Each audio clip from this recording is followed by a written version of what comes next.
Um, how many of you here have always heard about emotional intelligence? If you've heard about emotional intelligence more than 2 times, just type yes on the chat box.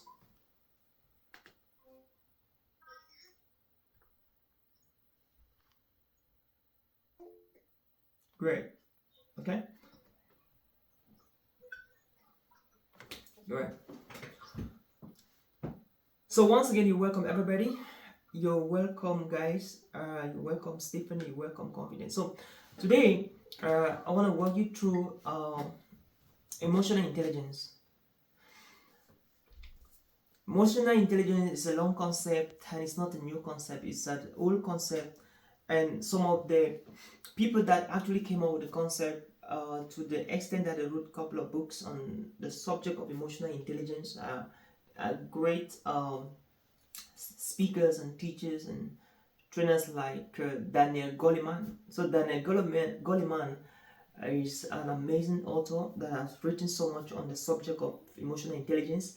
And so I believe that if we can talk about emotional intelligence and without mentioning Daniel Goleman, we're not doing justice. Because I remember my first book on emotional intelligence I read some 6 years ago was written by Daniel Goleman.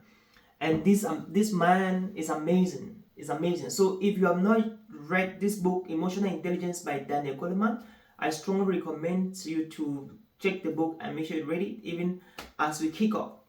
So when we talk about emotional intelligence, we are talking about you understanding your emotions, understanding your weaknesses, your strength at the level of your emotions, and the weaknesses and the strengths of the other people's emotion.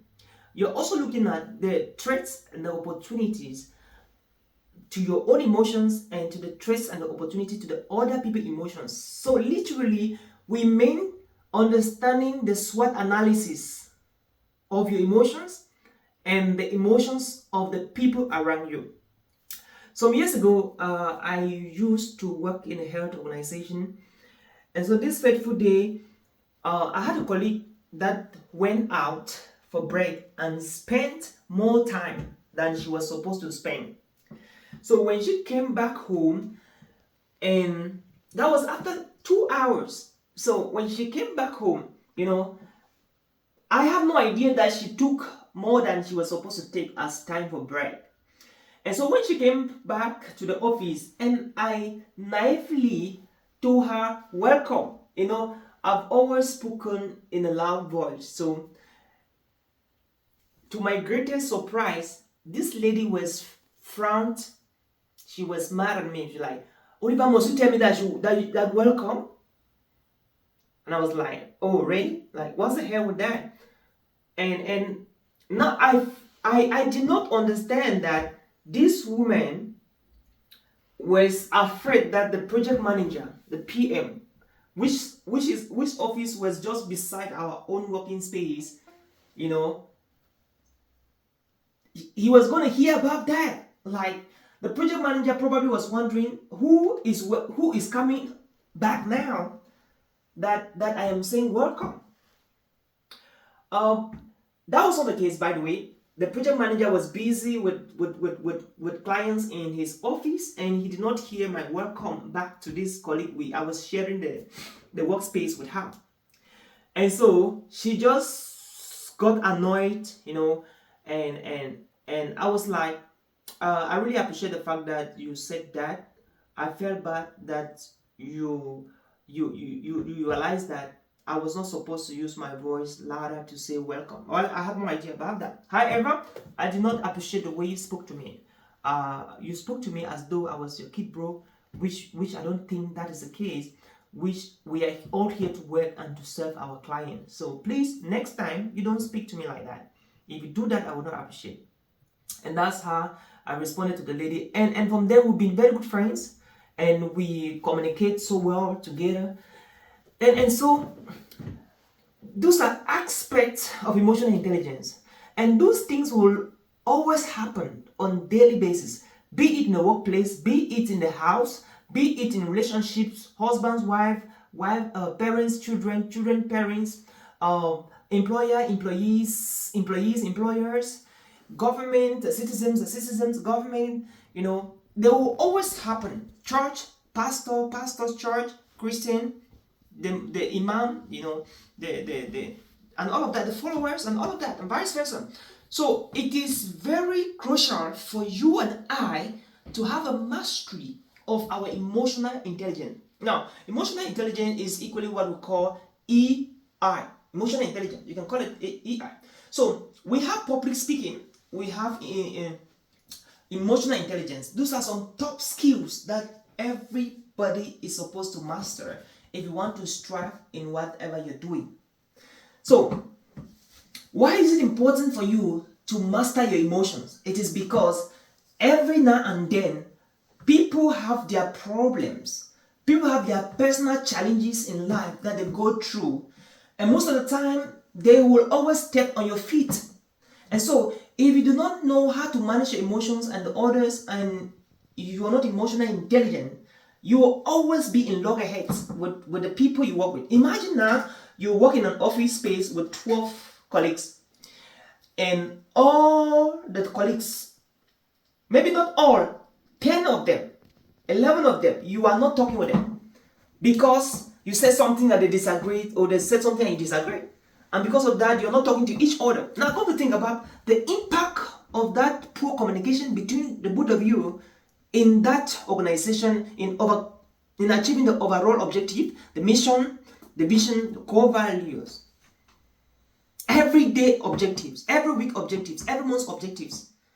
It's going to be practically impossible for that to happen, because once there is no communication between colleagues, between the different staff in the organization, there's bound to be no collaboration. And once there's no collaboration, you cannot be able to work together to achieve your objective, because Department A will always need to get report from Department B, and Department B will always need report from Department C. And so the moment Department A leaders are not even cooperating among themselves because of poor emotional intelligence, B the same thing, C the same thing, it becomes a problem. And that's why for you to understand your emotion is practically very important. And it's definitely going to shift your perspective of life, how you perceive life, how you see life, not only from your point of view, but from other people's point of view. And somebody says, I think it was Myron Golden, he said something yesterday in one of his YouTube videos, so powerful. He said, the way we see life is not actually most of the time how life is, but how we are. So the way you are seeing life right now is not necessarily how life is, but how you are. It means that what you're seeing life to be now could be something else if you could only trick your eyes, if you could only be a little bit emotionally intelligent. You will see life with different perspective, with more opportunities, with more openings for you than ever in your entire life. Wow. And that's why there's a picture that was circulating on social media platforms, especially on Facebook lately, I think some years ago, where there was 6 and there was 9 the other side. So the other person, the other angle was arguing that was not 6, but it was 9. And he was correct, because where he was saying it was the angle of 9. And the other side, the other person was arguing that it was not 9, it was 6. And he was correct, of course, because he was seeing it from the angle where the 9 was actually 6. And so you see, all of them were correct. But again, if they could only try to see with each other's lenses, they could have come to a compromise and agree that, okay, you were actually saying 9 and I was saying 6. And if we went the other side, it would be the same, it would be opposite things we are seeing. And that is what we call emotional intelligence. That is being emotional intelligent. So how do you become emotionally intelligent? Number 1, you have to be able to do what we call self-awareness. You have to be able to do what we call self-awareness. What is self-awareness? Your self-awareness is to be able to put yourself in a balance, put yourself in a scale, and ask yourself some tough questions. So one of the tough questions you could ask yourself is, what do people constantly say that I do, that I currently hear people say that?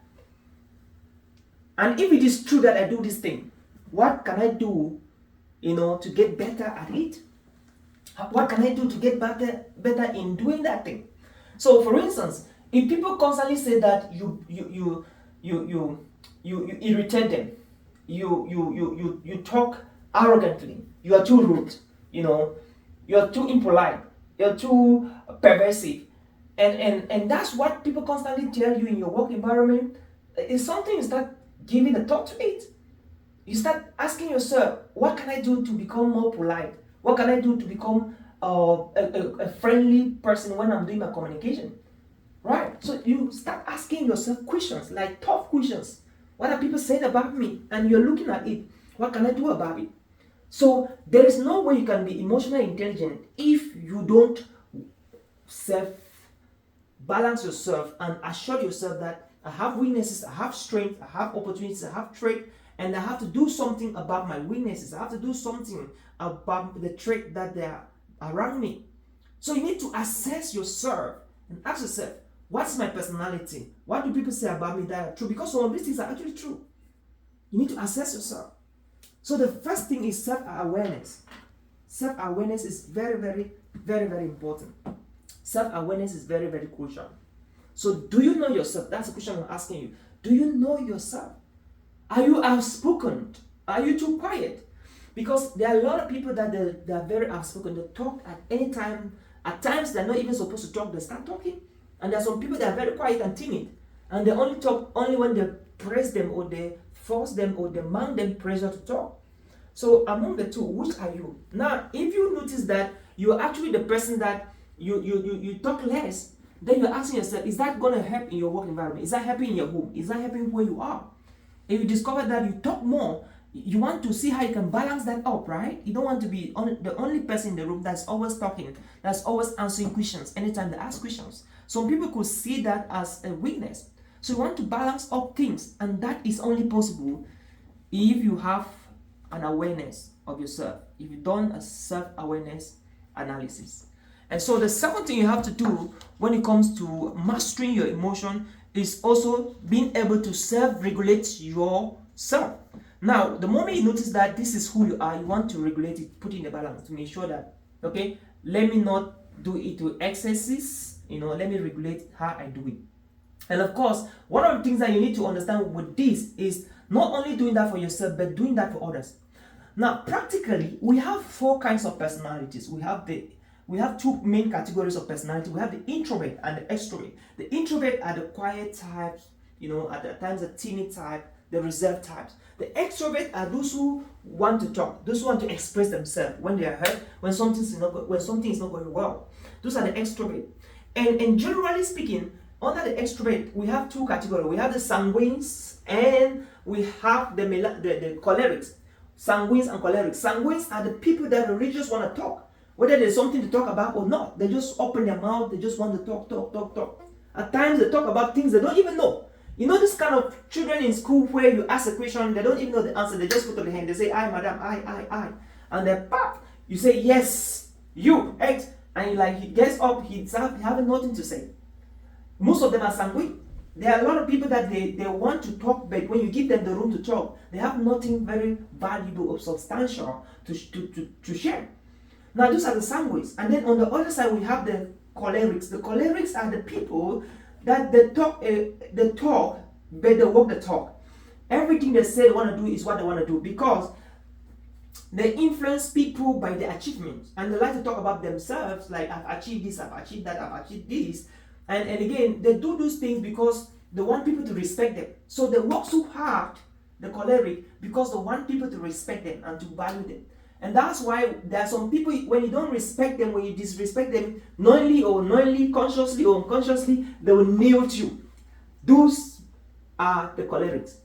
And then, introvertly, we have, like I said, the introvert, the melancholics, and of course, the phlegmatics. So the melancholics are reserved. Most of the time, they're timid. They're very creative. Then the phlegmatic, on the other side, they're equally reserved. They hardly make friends, but the few friends they make, they want to stick with them. So if you're a friend with a phlegmatic or a melancholic, if the relationship dissolves or it gets bad, most of the time, it's always the other party, not them. Because they know how to nurture and grow relationships. And they don't want to ever lose relationships until it is the other person that has been the problem. So, the question I have for you is, out of the 4 different personalities or temperament, which one do you have? Where do you belong? When you know that this is who I am. I am a phlegmatic. I am a melancholic. I am a choleric. I'm a sanguine. It's important. Now, if you go to a meeting as a sanguine, be careful that you don't talk a lot.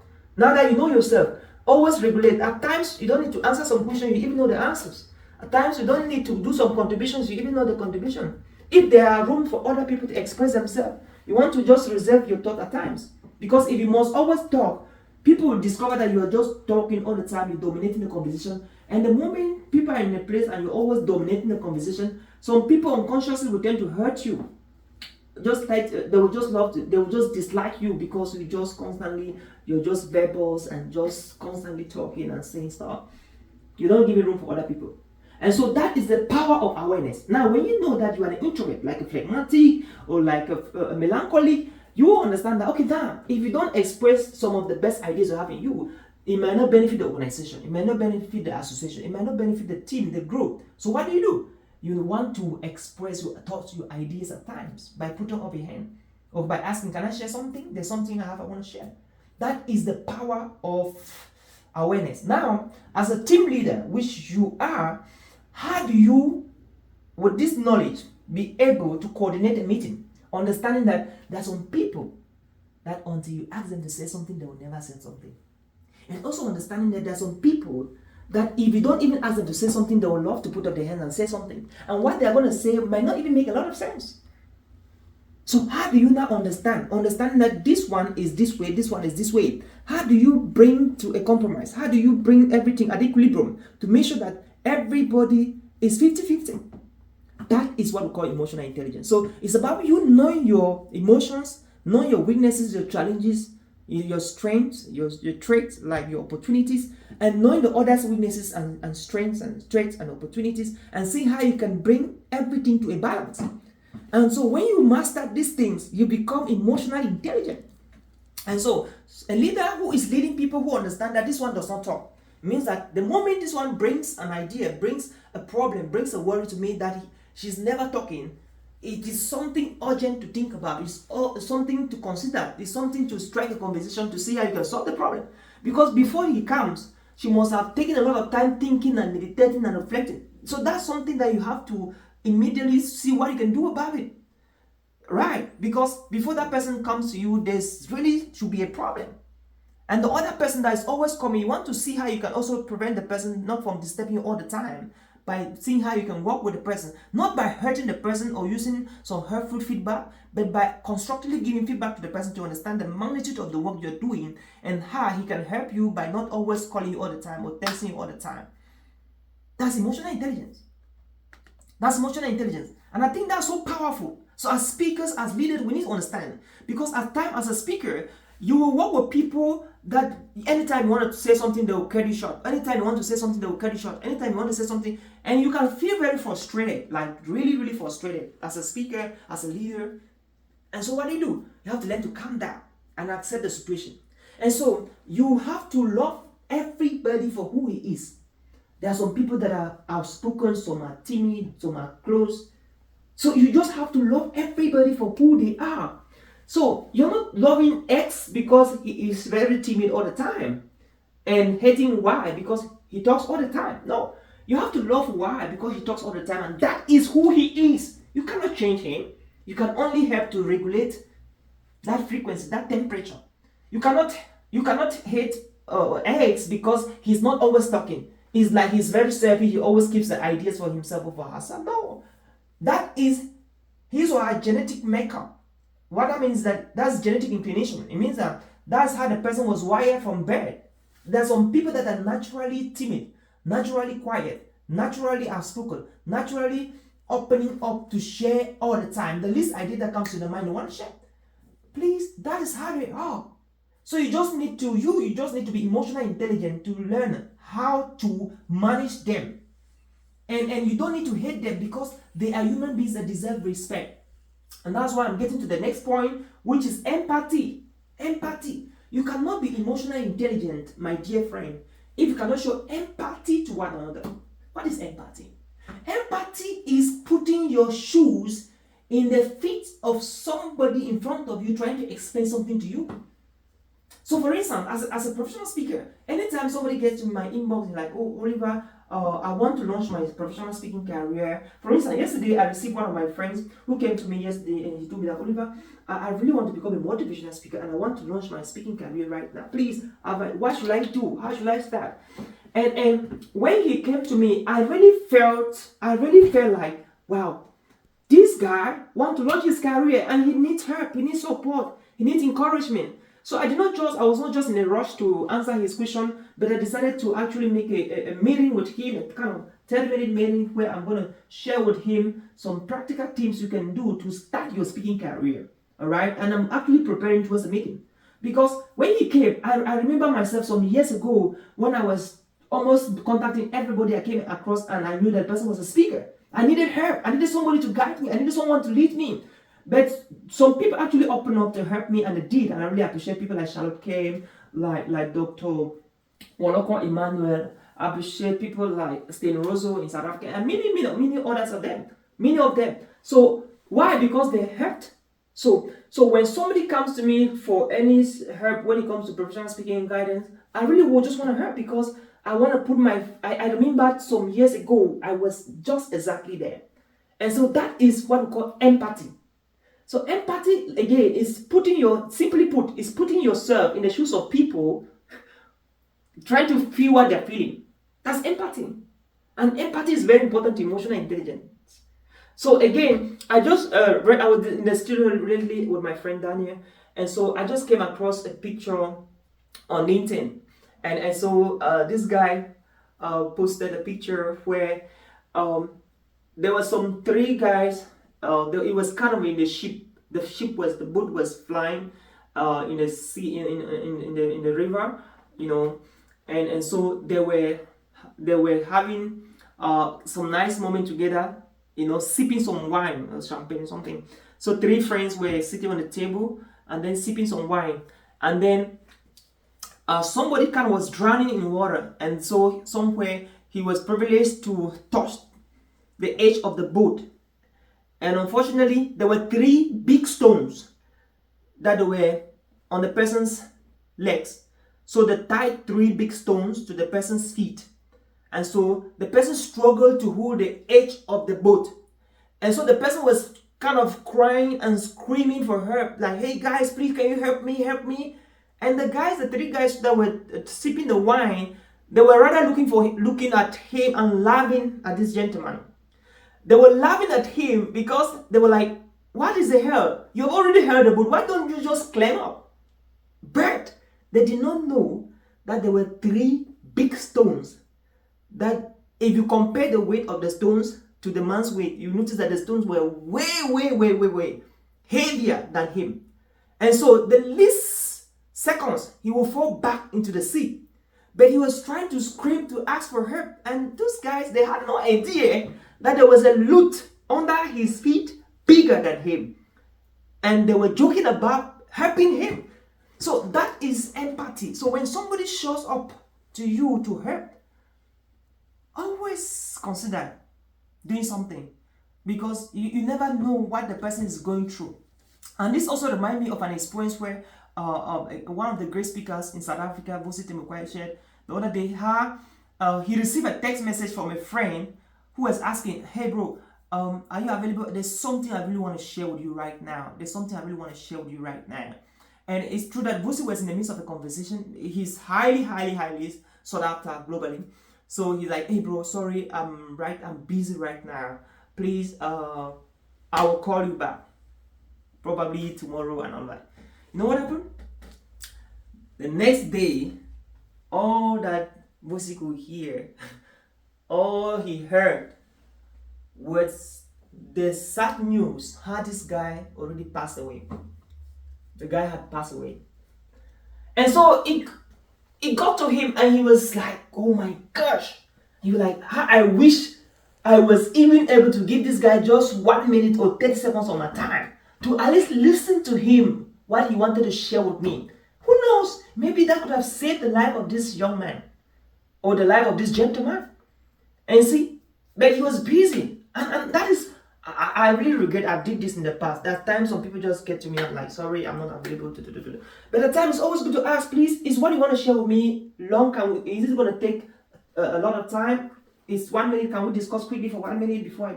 It's always good to see how you can help, because there are some people that get to you and you just have to listen to them, and listening to them is a therapy. It's all they wanted from you is just to talk to somebody who can understand.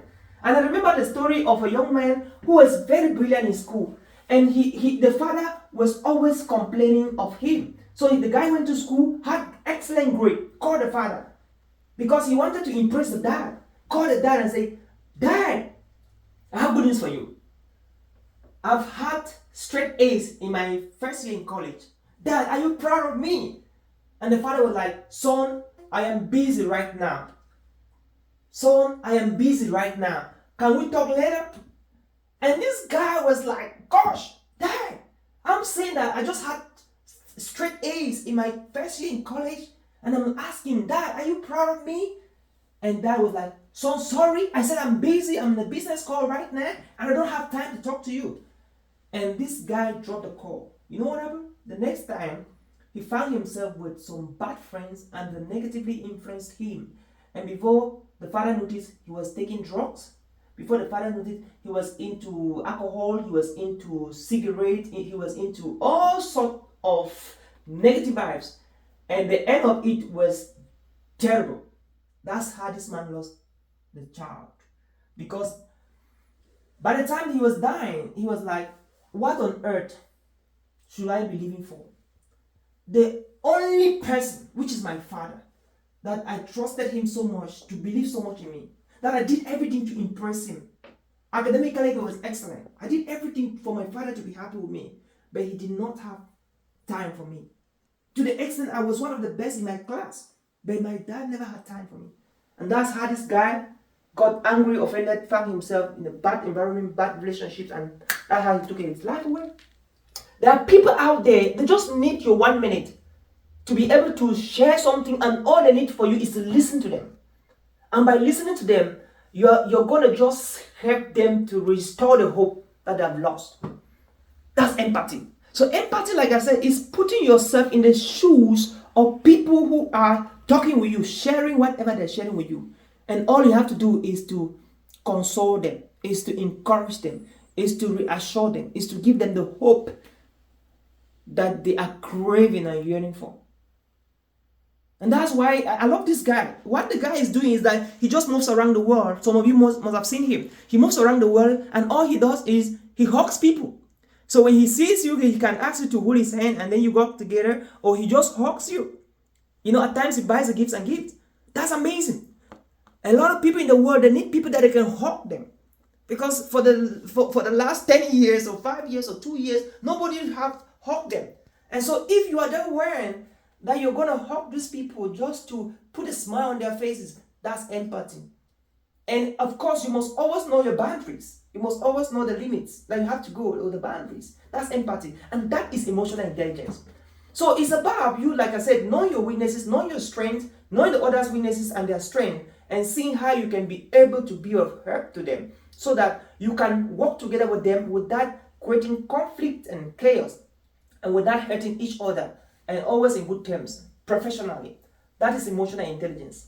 So I've seen a hand up somewhere. So let me just finish this. We're running up shortly, and then we're going to take some questions and answers. So one of the key things that you have to take in mind, we talked about emotional intelligence, we talked about self-awareness, which is a key thing. The first thing you have to take into consideration, if you want to be emotional intelligent, we talked about self-regulation. So you have to regulate yourself. Avoid excesses. If you talk so much to regulate yourself, calm down, listen to other people to also talk. If you talk less, try to step up to also share your ideas amidst other people.